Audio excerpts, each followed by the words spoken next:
Well, on this Valentine's Day, what's one of the biggest threats to your marriage or relationship? Here's a hint. It has nothing to do with what happens in the bedroom. Simply Money's Amy Wagner joins us this morning to explain. So if it doesn't have to do with the bedroom, I imagine it might have to do with some finances. You are exactly right. The stats tell the story on this one. 70% of you say that finances have caused more tension in your marriage than your sex life has. 1 in 4 of you say you've ended a relationship because of money issues. And then if you look at divorce, 60% of divorced people say the #1 cause of that divorce was money. But now, are we not talking about money before we get married? This is a problem. I mean, hey, how much student debt do you have? Do you have this? Do you have that? Do you have credit card debt? Not before the marriage, not during the marriage. It's a lack of intimacy. Yeah. When we talk about lack of intimacy, this is financial intimacy.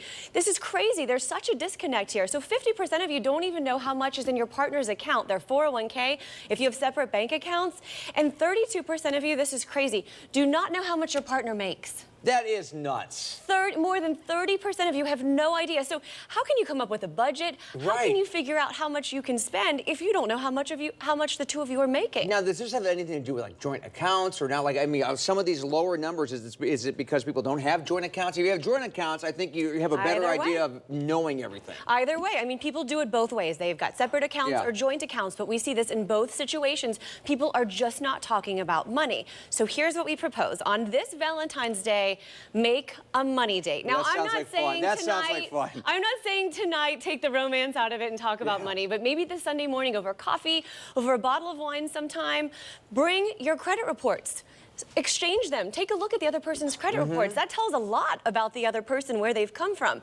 Then you've got to, and I will also say, stay positive, because for a lot of people, this whole financial conversation can be negative because it's you spend money on this. And you can start getting very defensive. Absolutely. And let's face it, hey, you know what? You can't nitpick every little thing. You can't, but you can start on positive footing by saying, you know what, Leslie, I'm so glad that you and I have bought this house together. Yes. Right? What we have been able to accomplish. Start with those positive things. That's a great way to be able to do it. That way the other person feels like you're not attacking them. Amy's using me as an example, but it's just because I'm here. Yes.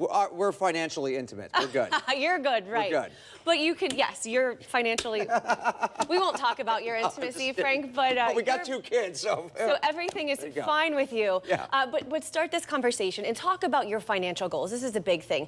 Short-term and long-term. Do you want to buy a house? Do you want to buy a car? Do you want to help the kids go to college?